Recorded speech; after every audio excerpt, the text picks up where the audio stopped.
আসসালামু আলাইকুম। আপনাদের সবাইকে ঈদ মোবারক।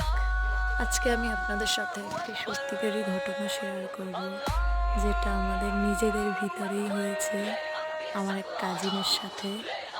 মানুষ এতটা খারাপ কিভাবে হতে পারে? মনুষ্যত্ববোধ বলতে নেই।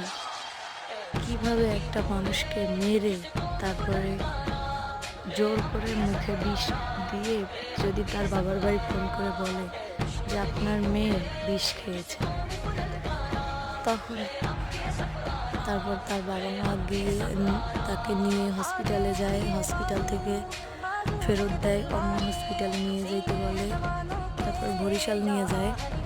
তো ওখানে 5 দিন ভর্তি আছিল, আজকে 5 দিনের দিন মারা গেছে। ওই জন্য সবাই দোয়া করবেন। আর এরকম পশু কিভাবে আল্লাহ তাআলা এদেরকে হেদায়েত দান